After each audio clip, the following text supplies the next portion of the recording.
eu tenho um problema de formação profissional que é académico, como sabem, e essa minha formação profissional faz-me ter uma obsessão pelos problemas.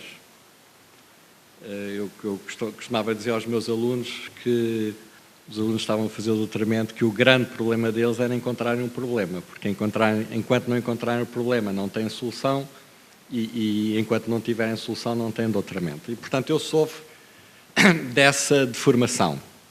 E como hão de verificar aqui alguns slides que tenho para vos mostrar, temos feito um esforço grande na Portugal Ventures para sermos capazes de identificar os problemas que temos que resolver. E a identificação dos problemas tem sempre duas componentes. Tem uma componente que é tão objetiva quanto possível, são números, e depois tem uma outra componente que é naturalmente subjetiva. E essa subjetividade tem muito a ver com ou as visões que existem sobre os problemas. E naturalmente há muitas visões. E naquilo que tem de subjetividade, naquilo que eu vou dizer, obviamente não tem a pretensão de ser a visão. É uma das visões.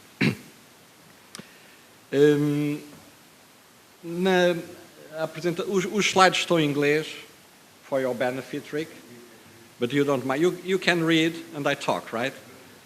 Mas eu falarei em português.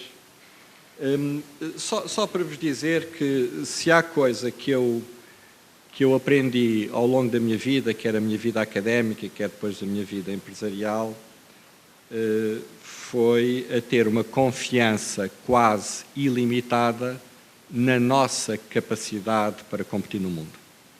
Aquilo que eu fiz na minha vida académica e empresarial foi feito com portugueses, sobretudo jovens.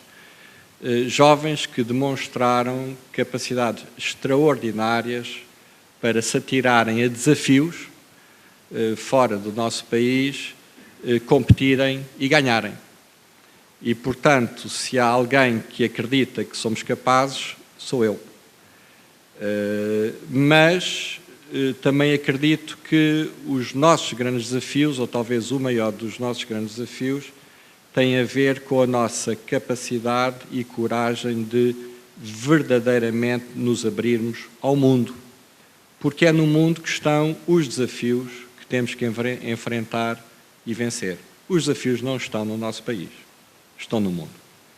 Ora bem, dito isto, gostava de começar por alguns números que foram retirados de uma publicação que tem sido feita regularmente, apresentada regularmente pela Cotec, que eu acho particularmente interessante, que é o barómetro da inovação, da R&D and Innovation no mundo, onde posiciona Portugal com muitos outros países no mundo. Depois, dar-vos uma daquelas visões. É uma, eu sei que há muitas, de qual é a realidade que está, de facto, por trás dos números, e aí vão-me perdoar que uso um pouco da minha experiência para dizer aquilo que eu aprendi e aquilo em que eu acredito e que sei que há outros que acreditam porque têm feito coisas idênticas ou até melhores daquelas que eu consegui fazer. E depois desta introdução, focar um bocadinho mais naquilo que nós estamos a fazer e, sobretudo, aonde é que estamos a fazer e porquê é que estamos a fazer. Por último, gostava de deixar um slide, um ou dois, para vos mostrar que o grande desafio que temos pela frente não tem apenas a ver com capital. Aliás, o capital, ou o capital supply, é talvez o menos relevante de tudo o que tem que ser construído. E um ou dois slides que eu tenho no fim mostra isso. E o slide também tem a autoria, não é igual, mas é parecido, tem a ver com o ecossistema de inovação e empreendedorismo israelita. Ora bem, este quadro parece complexo, tem 4 dimensões, no eixo vertical processos, no eixo horizontal resultados, e depois 2 outras dimensões. A dimensão da bola são recursos e a cor são as condições. Tudo isto com a envolvente da inovação, da investigação e desenvolvimento. Portugal, na realidade, eu peço desculpa, há ali um erro, não está no bottom half. Em 52 estamos em 30, portanto estamos na metade de cima, mas obviamente mais ou menos a meio da escala. Se olharem para a direita, veem que aquelas 4 dimensões são grupos, que têm um conjunto de outras condições por baixo. Nas condições, o ecossistema institucional, a infraestrutura e a utilização de tecnologias de informação, na parte dos recursos, capital humano, a questão do financiamento e o investimento, que são 2 coisas diferentes, processos e resultados. É um quadro global, a seta aponta para Portugal, e é interessante nós tentarmos fazer um zoom mais relevante com subgrupos de países. E, naturalmente, começamos com os países, os leading countries neste mundo, e países europeus. E se repararem, Portugal é a curva de baixo, obviamente temos um gap significativo, mais ou menos igual na componente, nas condições, recursos e processos, maior na parte dos resultados. É normal, são os líderes, nós estamos atrás, é normal que haja um gap.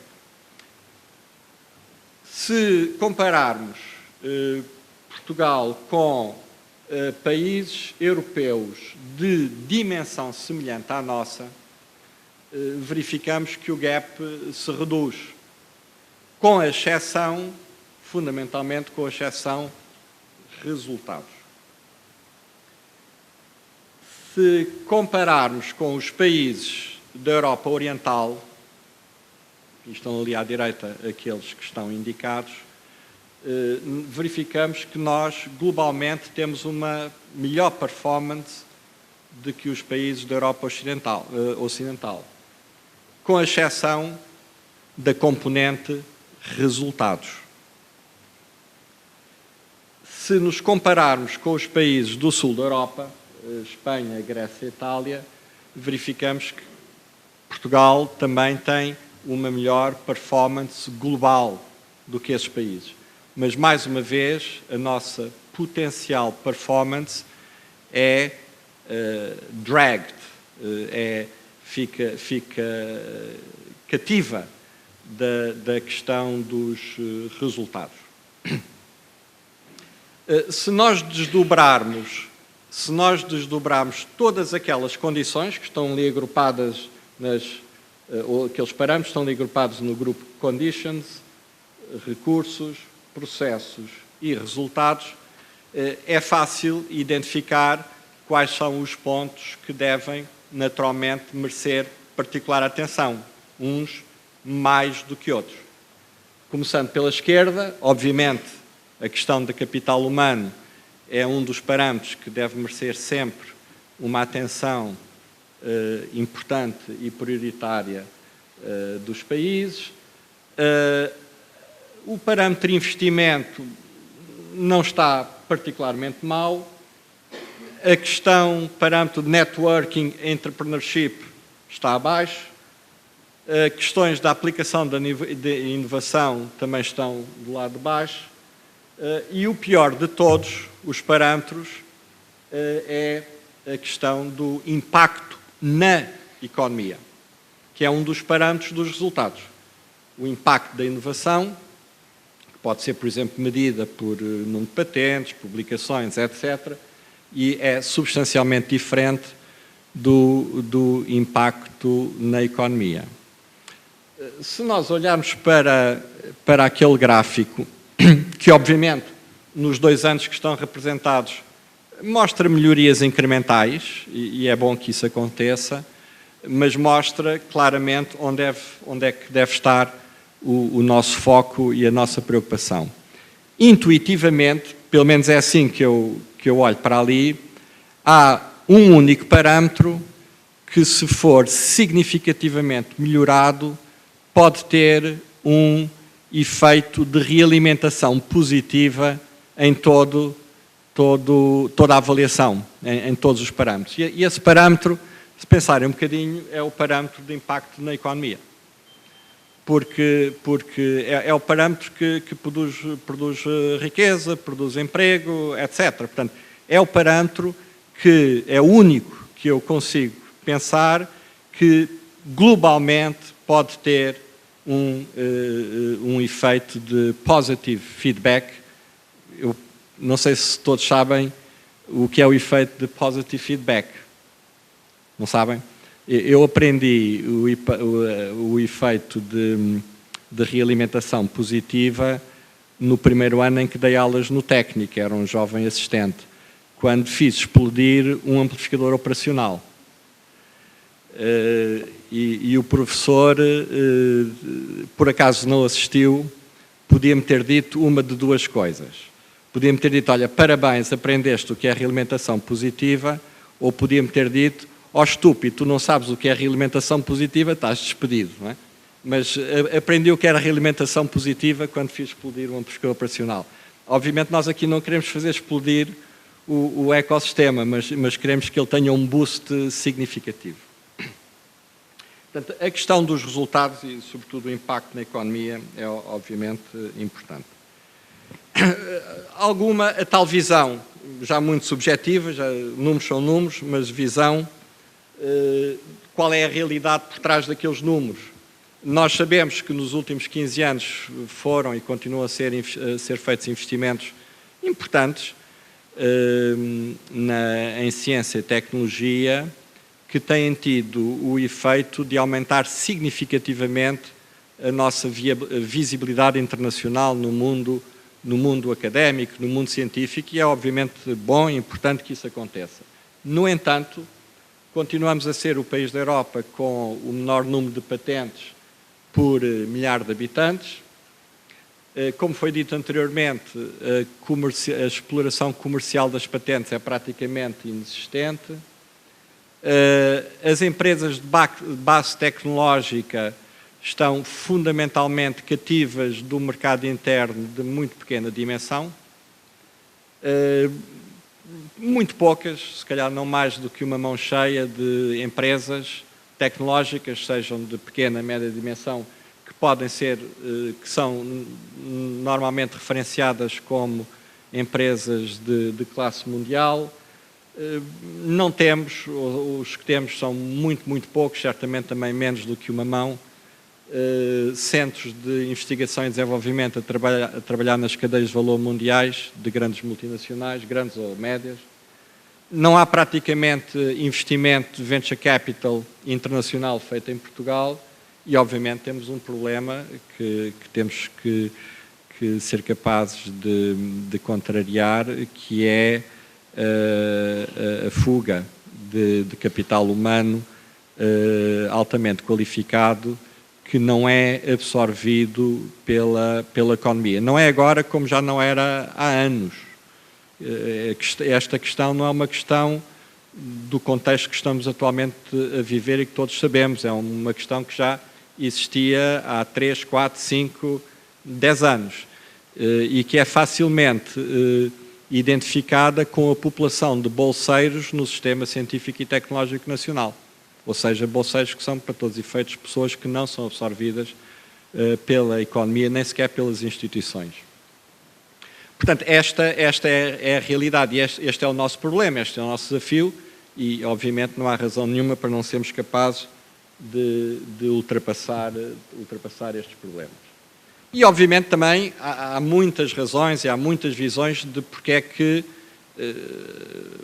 isto é assim, o que é que foi feito, ou o que é que deixou de ser feito, ou o que é que foi mal feito para as coisas serem como são. Uma propensão para se fazerem investimentos muito pulverizados que naturalmente impedem a criação de critical mass, que é obviamente importante, aqui como em qualquer parte do mundo.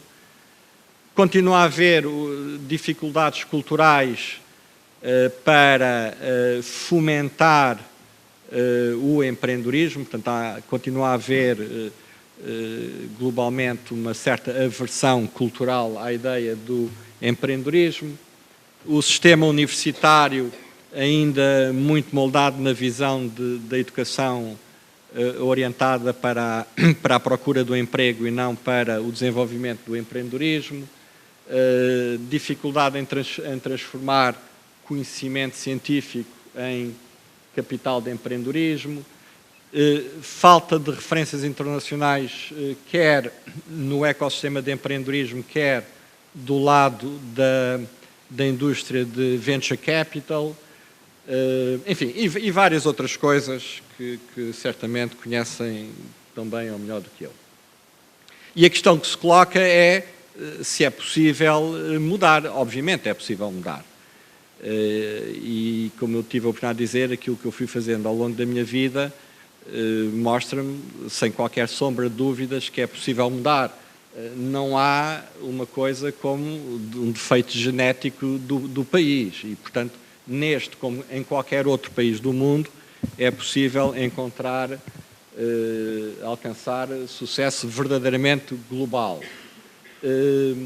As referências internacionais e o posicionamento nos mercados internacionais são, obviamente, elementos críticos para alcançar competitividade global. A qualidade dos projetos pode atrair investimento internacional. Deixa-me só fazer aqui um parênteses. Ouve-se, eu pelo menos tenho ouvido muitas vezes dizer que Portugal atualmente não é atrativo para o investimento internacional, enfim, por aquelas coisas todas que conhecemos. Na semana passada estive numa sessão do programa Carnegie Mellon Portugal, no Instituto Superior Técnico, e estava lá um jovem, Paulo Marques, cofundador da FIDSAI, que apresentou a história da sua empresa e disse que a empresa tinha recebido recentemente investimento, venture capital internacional. E depois disse mais isto, disse que os investidores internacionais não hesitam em colocar capital em Portugal.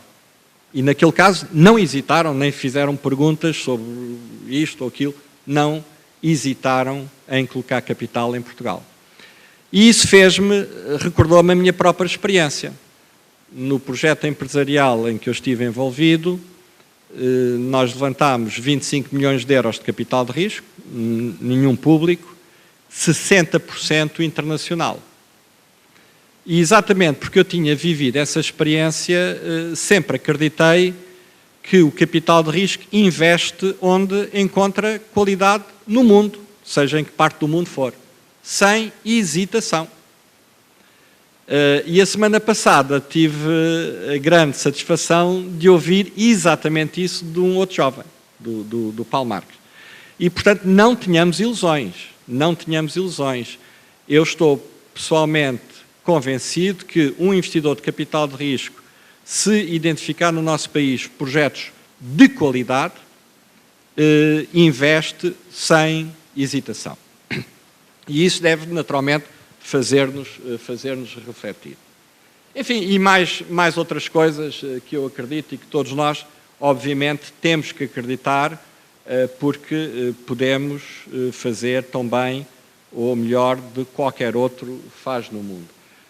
Eu gostava apenas de chamar a atenção para a obsessão com a execução. Nestas coisas, sobretudo no empreendedorismo de base tecnológica e a criação de startups, as ideias são bonitas, são importantes, etc. Mas, mais uma vez, na minha experiência, o mais importante é a execução. E é a obsessão pela execução. É como se nós fôssemos para uma guerra e tivéssemos que lutar pela nossa sobrevivência, como qualquer militar tem que fazer quando vai para a guerra. A execução é absolutamente fundamental. Agora, passando para aquilo que estamos a fazer na Portugal Ventures, e em primeiro lugar, para aqueles que não estão muito atentos a essas coisas, A reforma de capital de risco que foi lançada o ano passado passa pela purificação, chamemos assim, da missão de duas entidades públicas. A Portugal Ventures, que é um operador de capital de risco, ou seja, investe diretamente nas empresas, e a PME Investimentos, que financia os operadores, sejam operadores de capital de risco, seja o próprio sistema bancário. Naturalmente, eu vou aqui focar-me na questão da Portugal Ventures como operador de capital de risco.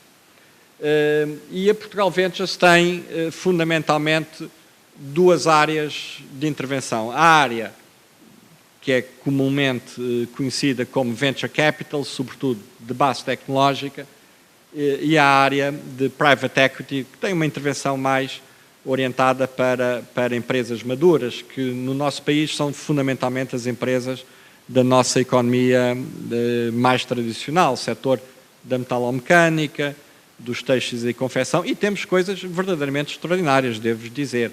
Não sei se conhecem bem, eu tenho tido o privilégio de conhecer, nós temos na realidade coisas extraordinárias com um forte impulso exportador e com um conteúdo tecnológico que, para mim, que não conhecia esta realidade, tem sido surpreendente.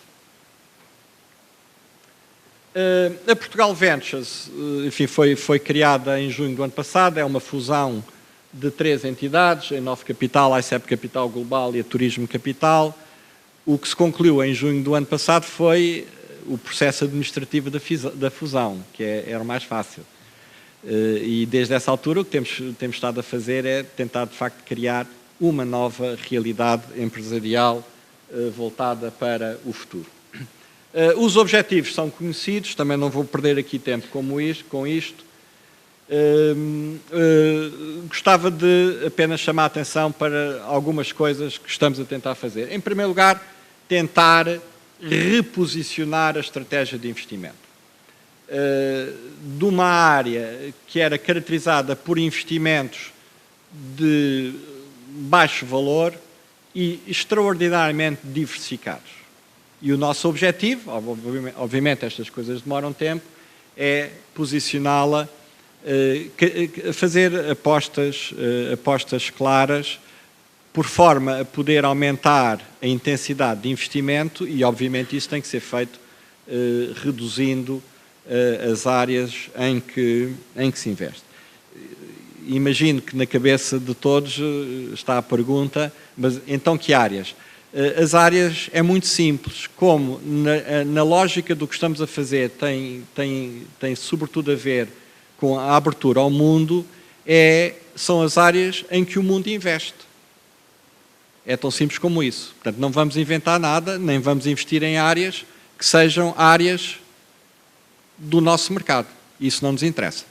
O que nos interessa é áreas que sejam áreas genuinamente globais e, portanto, com condições de futuramente poderem atrair o tal investimento internacional. E essas áreas são conhecidas, são as áreas das tecnologias de informação, comunicações eletrónicas, hoje em dia com uma grande intensidade na área das aplicações web, aplicações móveis, a área das ciências da vida, que tem a ver com problemas sérios e relevantes do mundo, tem a ver com os custos crescentes da saúde e o envelhecimento da população, e depois uma área que essa sim é um bocadinho talvez mais delimitada pelos nossos recursos, que é a que nós chamamos a área dos recursos naturais, que tem a ver com a energia, do ponto de vista da clean tech, mas também tem a ver com oportunidades que nós temos vindo a identificar de intervenção na agroindústria, que também tem a ver com um problema global, que é da alimentação do mundo. Mas, portanto, as áreas são essas, não são outras. Em tudo o que nós tentaremos fazer, a ideia, a obsessão, eu diria mesmo, de abertura ao mundo vai estar presente, quer abertura para criar as condições para que as nossas empresas, os nossos empreendedores possam atirar-se ao mundo, competir e ganhar no mundo, como trazer o mundo para dentro de nós, quer como capital e quer como talento.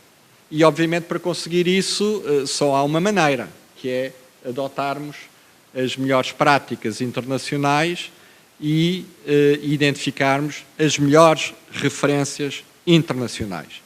Portanto, são as práticas internacionais e são as referências internacionais que adotarmos que serão a medida dos desafios que temos que ser capazes de vencer e que eu tenho a certeza que seremos capazes de vencer. As áreas de investimento também são as conhecidas, começando a nível da Seed Innovation Capital e seguindo nas fases mais avançadas de desenvolvimento empresarial, a chamada Early Stage e depois Scale-Up. Nestas áreas de Seed Innovation e Venture Capital, a nossa aposta e a nossa intervenção vai ser nas startups de base tecnológica, que mostrem projetos e que tenham projetos verdadeiramente globais e em que a inovação seja referenciada internacionalmente. Não nos interessa inovação local.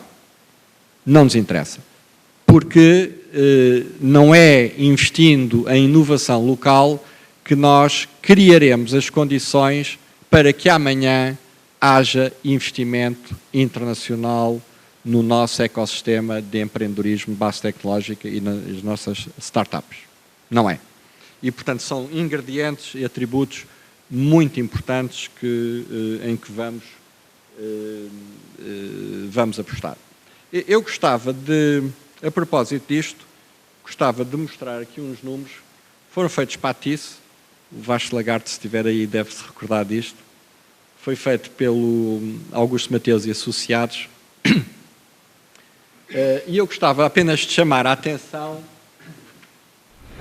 o setor das TIS, isto é 2009, portanto, não deve ser significativamente diferente hoje. Representa 4% do nosso PIB, o que é obviamente significativo. E tem três subsetores. Equipamentos, bens e equipamentos, software e serviços, de tecnologia de informação e depois as telecomunicações. Os equipamentos representam cerca de um quarto, 22%, 10% de VABO e 98% de exportações. Software e serviços, também um quarto, 28% de VABO e 1% de exportações. Isto é um paradoxo que temos que mudar radicalmente. E o paradoxo é aquilo que cria valor do ponto de vista do VAB não exporta. E aquilo que exporta não cria valor. Para quem conhece melhor estas coisas, sabe que a dependência tecnológica é total. Porque estes segmentos são, no fundo, multinacionais a operar manufacturing bases in Portugal, fundamentalmente. Por isso é que o valor acrescentado é relativamente baixo e por isso é que a exportação é quase tudo. Isto aqui é um setor que transforma a tecnologia. Não desenvolve e não inova a tecnologia à escala global. Fundamentalmente transforma-a, tanto transforma e consome-a localmente. E, portanto, a dificuldade deste setor, que é onde se concentram o maior número de empresas, as pessoas, etc., tem a ver com a capacidade tecnológica inerente para competir no mundo. Não tenham ilusões. E enquanto este problema não for consciencializado para depois nos atirarmos à solução, não vai haver solução. E é isto, obviamente, que nós não queremos fazer. Por último, o setor que eu já referi antes, que é o Private Equity, que são intervenções mais do ponto de vista da consolidação, situações de turnaround e internacionalização de tradable sectors, em que pode estar incluído o TIS, não há razão para isso. Mas, obviamente, a escala e a maturidade empresarial são completamente diferentes. Ora bem, na área de Venture Capital, portanto, na área que é Technology Based, há uma pirâmide de investimento. E é isso que tem que se perceber mais uma vez. E a pirâmide de investimento é construída com um simples objetivo. É ser capaz de reproduzir os campeões. É assim em todo o mundo e tem que ser assim no nosso país. E, portanto, como todas as pirâmides, tem que ter uma base larga forte e progredir para o topo. Isto é apenas um modelo. Isto é apenas um modelo. E o modelo mostra a visão que nós temos relativamente à intervenção pública, que é a azul. Na base da pirâmide, nós acreditamos que hoje, no nosso país, há de facto um gap estrutural. E a intervenção pública deve ser, sobretudo, para ser capaz de corrigir esse gap estrutural, mas não monopolizar a participação ao fazê-lo, no fundo, estimular a atividade privada. Nos outros layers, naturalmente, a atividade privada já existe e tem que ser dinamizada, e se repararem lá em cima, aquele azul mais escuro, será aquilo, a altura em que nós, com caráter regular, podemos ambicionar a ter condições para atrair capital internacional. Se perguntarem assim, hoje em dia vamos encontrar investidores internacionais a investir em si? Não. Excepcionalmente pode acontecer, mas a mim não me interessam muitas exceções. Elas existirão sempre, e a única coisa que temos de fazer relativamente às exceções é não as chatear. Desculpem a expressão. O problema não são exceções, o problema é a estrutura e a regra. Portanto, a regra, a resposta é não. Aqui, nesta fase early stage, excepcionalmente já acontece, como referiu o caso da Fitzai, e como foi a minha experiência aqui há uns anos atrás, também no projeto da Chip ID.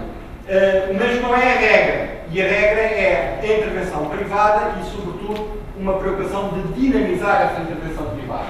Como regra, o que nós acreditamos é que, se conseguimos criar esta pirâmide alicerçada nestes ingredientes, podemos, daqui a alguns anos, porque estas coisas obviamente demoram tempo, termos como regra empresas que regularmente, na fase de scale-up, são perfeitamente capazes de atrair capital internacional. Como devem reparar, neste modelo com números, a intervenção pública é sempre minoritária, pura e simplesmente porque não há recursos capazes de alimentar a totalidade de uma pirâmide desta. Só para terem uma ideia, e é uma daquelas referências que eu gosto de usar, em Israel, que tem 7 milhões de habitantes, por ano nascem 300 startups de base tecnológica. 300.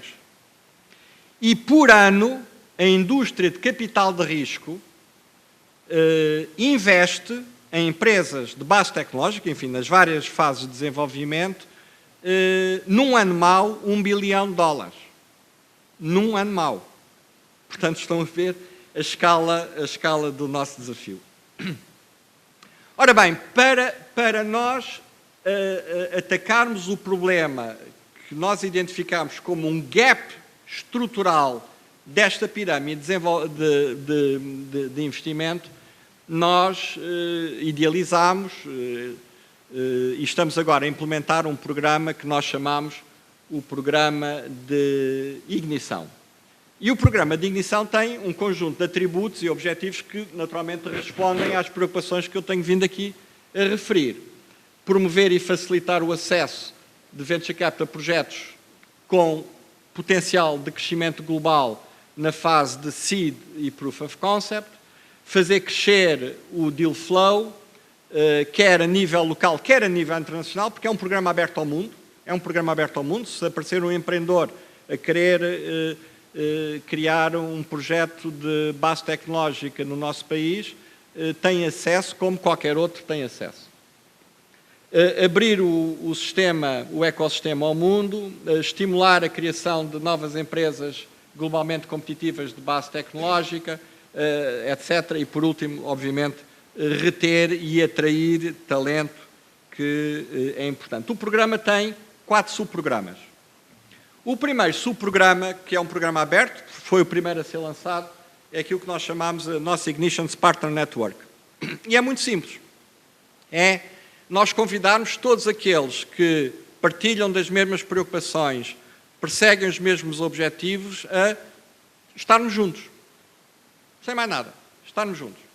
E ao estarmos juntos, sermos capazes de estimular o empreendedorismo, fomentar o aparecimento de startups de base tecnológica, capacitá-las bem e ir ganhando massa crítica. Reparem, a Portugal Ventures não faz isso. A Portugal Ventures é um operador de capital de risco. Não faz isso. E não nos queremos substituir a ninguém. Só que percebemos que para fazermos bem aquilo que nos compete fazer, que é investir, nós temos que ter parceiros que façam o resto que é necessário fazer. Porque a equação de Venture Capital tem dois lados. Tem o Capital Supply, que é o que nós fazemos, e tem a procura de capital, que é aquilo que os nossos parceiros têm que ajudar a fazer. Este é um programa aberto, eu já vou mostrar à frente, atualmente temos cerca de 30 parceiros. Lançámos, e também está em execução, portanto, o programa que vai agora correr o seu curso normal, a Call for Entrepreneurship, também já vou à frente mostrar alguns números, que é, no fundo, um processo para industrializar o tratamento do deal flow. Porque estamos a tratar de grandes números. E, obviamente, para tratar de grandes números, não posso ter os mesmos procedimentos que tenho que ter, naturalmente, e demorar o mesmo tempo que tenho que demorar para fazer investimentos de uma magnitude completamente diferente. Um processo de investimento de venture capital normal, em qualquer parte do mundo, não demora menos de 6 meses. E quando é 6 meses, desde que se começa a ter cash in the bank, é muito rápido. Na Call for Entrepreneurship, nós estamos a reduzir isso a 3, 4 meses. Portanto, temos que contextualizar como fazemos as coisas e fazê-las com o propósito certo. Depois temos 2 outros programas que estão em fase de desenho e serão anunciados na devida altura.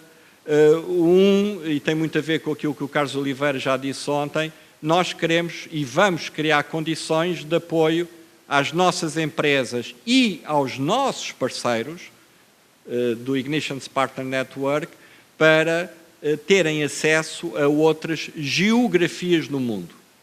Não há só uma, há mais do que uma. E nós este ano esperamos pelo menos termos âncora lançada em pelo menos 2 geografias no mundo. E o quarto componente era óbvio, que é tentarmos ser um driver de desenvolvimento e de cumplicidade do lado da oferta de capital. Por uma razão simples, os recursos públicos são sempre limitados. E, portanto, se nós conseguimos agregar outros investidores que tenham o mesmo foco de investimento, partilhem das mesmas preocupações e objetivos que nos movem, nós naturalmente vamos criar mecanismos para que possamos trabalhar em conjunto. Portanto, é um programa que, sem intervir, procura mobilizar a procura de capital, sem intervir, procura mobilizar a oferta de capital, intervindo, porque é a sua missão, estrutura o processo de análise de projetos para investimento e cria as melhores condições possíveis, dentro dos recursos disponíveis, para que quer nossos parceiros, quer as nossas empresas, possam ter acesso para tudo. Para fazer turismo, para aprender, para desenvolver negócio, para o que quiserem, aos centros mais dinâmicos de empreendedorismo e inovação em todo o mundo. Nos parceiros, já referi há bocado, nós temos, quando lançámos este programa, exatamente no dia em que foi feito o anúncio público da criação da Portugal Ventures. Nessa altura tínhamos 6, hoje já temos cerca de 30. Cobrimos o território nacional, ainda com a exceção dos Açores. E é muito fácil, porque nós não somos exclusivos. Basicamente quem quiser é bem-vindo. Não nos compete aqui julgar nem selecionar. A única coisa que nos compete fazer é criar as condições certas para que todos aceitemos o desafio de trabalharmos em conjunto. Call for Entrepreneurship, alguns aspectos muito rápidos. O total de investimento público neste momento disponível são cerca de 20 milhões de euros este ano, depois para os outros anos vamos ver. Iremos abrir 4 janelas de candidatura por ano, fast processing, avaliação por um painel internacional, é muito importante. muito importante, eu já vos vou dar números. Investimentos tipicamente balizados, mas não são linhas rígidas, entre 100 a 750 mil euros, ficaremos sempre com uma posição minoritária. E isto é uma transformação radical daquilo que era tipicamente feito. E a razão é muito simples. Neste processo todo do investimento de Venture Capital, há um único elemento que deve ser comum a todos os participantes, aos promotores e aos investidores. E esse elemento é equity value. Não é salários nem mais nada. E, portanto, nós temos que garantir que investimos dando aos promotores, aos fundadores e aos detentores do conhecimento das ideias a margem suficiente para poderem ter ownership e valor, mais do que ownership, e valor no projeto. Eu não sei como é que estou de tempo, mas gostava, porque acho que é relevante, dar um exemplo muito simples do que era feito e do que é que nós estamos a fazer. E eu, ao fazê-lo, eu não estou a julgar, não me compete julgar. Estou a tentar, compete-me explicar porquê a mudança. Imaginemos um promotor que submete um projeto de €500 mil. E diz assim, mas eu não tenho mais do que €10 mil para investir na empresa. Normalmente é isso que acontece. Quem tem o conhecimento não tem o capital. E por isso é que existe Venture Capital. Então, o que é que acontecia? O promotor dizia, ok, eu invisto 10% no capital social, como eu quero ter o dogma dos 50% mais uma ação, o investimento que era feito na empresa em capital social eram €10 mil, obviamente. Então, mas como a empresa precisava de €500 mil, para onde é que iam os outros €490 mil? Suprimentos. Suprimentos que é dívida dos acionistas. Ou seja, ainda a empresa não tinha existido, não existia e já estava carregada de dívida.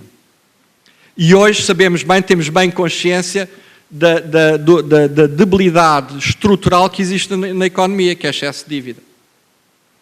Ora bem, porquê é que isso acontecia? Acontecia porque o valor que eu atribuía à empresa, o chamado pre-money value, a mim não me interessa o valor por ação, o pre-money value era 0. Não é? Porque só assim é que eu metia lá €10 mil em capital social, mais €10 mil em capital social, ficávamos cada um com 50%. Não é assim que se deve fazer. E não é assim que é feito em parte nenhuma do mundo. Nós não andamos a inventar nada, como devem calcular. E o que é que nós fazemos agora? Vem o mesmo promotor, com os €500 mil, se nós decidimos investir, eu estou a dar apenas exemplo para tornar fácil os números, nós dizemos, ok, nós ficamos com 20%. Ora bem, se eu investir €500 mil e o promotor vem com os mesmos €10 mil, se eu investir em capital social €500 mil e só fico com 20%, o capital social é o ativo. Quer dizer que o pós-money value da empresa são €2,5 milhões, não é? São 500, ou seja, eu paguei 500 mil para ficar com 20% de algo. E, portanto, o valor de tudo é 5 vezes, são €2,5 milhões. Portanto, quer dizer que o pre-money value é o pós-money value menos o cash que eu lá meti. Não é? Portanto, se o pós-money value são €2,5 milhões, eu lá meti 500 mil, o pre-money value são €2 milhões. E o que é que são esses €2 milhões? É fundamentalmente o intangível. É o valor do intangível. E, portanto, eu pelo menos estou a dizer ao promotor que aquilo que ele andou a fazer na vida, a queimar pestanas, a sacrificar-se, a aprender, etc., pelo menos tem um valor de €2 milhões. É assim que é feito em qualquer parte do mundo. Ao fazer, obviamente, nós vamos fazer uma coisa muito importante, é introduzir os modelos de governo apropriados que nos dão a capacidade de intervenção, que é assim que qualquer investidor de capital de risco no mundo faz. Um investidor de capital de risco no mundo não precisa ter 50% do capital social mais uma ação. Porque a forma dele intervir e controlar é através do modelo de governo. E nós, naturalmente, iremos fazer exatamente a mesma coisa. Mas a mensagem é que, neste exemplo que eu dei, é que para os promotores, ele, mesmo que seja em papel, é um paper value, mas tem um valor já de €2 milhões. E o que a gente quer é que ele dê o litro, perdoem-me a expressão, dê o litro, sacrifique, lute até quase morrer, porque se ele morrer não beneficia, não é? Quase morrer, para transformar os 2 milhões em que eu acreditei em 200, 300, 400, 500, 1 bilhão de euros. Ganha ele, ganho eu, ganhamos todos. Ou seja, o único elemento que deve ser ali as algemas a que todos se agarram é criar os mecanismos, os incentivos certos para a valorização do único ativo que me interessa, equity. É esta a grande transformação que nós estamos a fazer e que vamos implementar agora no programa, no Call for Entrepreneurship. É ainda muito cedo, porque estas coisas, como devem imaginar, demoram tempo, mas já temos aqui alguns dados.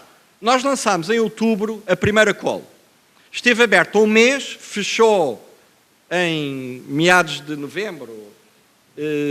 Comprometemos com um calendário e estamos rigorosamente a cumprir, portanto, nós desde o início dissemos que esperávamos assinar contratos de investimento até fim de fevereiro, mais concretamente 24 de fevereiro, que até é um domingo, e se for preciso é assim que se fará, e estamos dentro do calendário, estamos a terminar as decisões finais para investimento. Na primeira metade do ano, de janeiro a junho, seguindo o processo normal que existia de candidaturas espontâneas, tínhamos tido um deal flow de 56 projetos, dos quais tínhamos só achado que havia um em condições de investir e os outros não. Na primeira Call for Entrepreneurship, portanto o processo que está agora a acabar, e by the way, hoje abriu mais uma outra janela, que vai estar aberta a 28 de fevereiro, até 28 de fevereiro, tivemos 400 inscrições no nosso website, houve 143 projetos submetidos, depois de um pre-screening retivemos 99 para avaliação, a logística, a operação é significativa, constituímos 20 painéis de avaliação com 53 peritos, dos quais 25 internacionais, mas internacionais portugueses também, mas portugueses na nossa diáspora, em Silicon Valley, no Canadá, na Europa. E estamos a ligar e a fazer crescer este network de acesso à nossa diáspora. A avaliação acabou e estamos a tomar as decisões finais para investimento. Gostava só, para terem noção da logística e da dimensão da operação associada, estão ali os 3 setores onde se enquadram os projetos, portanto, o TIS, Web, Mobile Applications, as Life Sciences, e depois com, obviamente, subsegmentos, porque o nível de especialização é significativo, entre parênteses, os painéis de avaliação e os projetos em cada um desses painéis. E em termos de peritos, veem ali a distribuição deles por setores, dos 53 com que nós trabalhamos, 28 nacionais e 17 não nacionais e 8 da nossa diáspora. Finalmente, este é o último. O que é necessário para desenvolver um cluster e um ecossistema de sucesso na área de inovação e empreendedorismo tecnológico? É muito mais, não vêem ali capital. Ou melhor, vêem ali indiretamente capital. Vêem ali na parte de cima a comunidade de capital de risco experiente em global. Fundamentalmente são duas coisas. De um lado, a disponibilidade de capital humano, mas o capital humano não são só os jovens que saem da universidade, são esses. São os empreendedores que já fizeram estas coisas, e serial, de preferência. São veteranos de empresas globais. E depois, naturalmente, uma cultura de inovação e empreendedorismo. E depois é a infraestrutura tecnológica, quer do lado académico, sistema científico e tecnológico, capacidade de gerar spin-offs de corporate, que temos muito pouco em Portugal, corporate R&D, também relativamente pouco em Portugal, e as tais incubadoras tecnológicas. E é tudo isto, naturalmente, com o apoio do Governo, que se gera e que se cria um ecossistema de sucesso. Eu tinha aqui à frente a seguir o traffic lights disto, que eu tive a oportunidade de testar em algumas audiências. A última delas foi na Ordem dos Engenheiros. Eu não vou comentar, vou só passar as luzes e fica para cada um refletir. E pronto. E passei depressa, de propósito. Muito obrigado.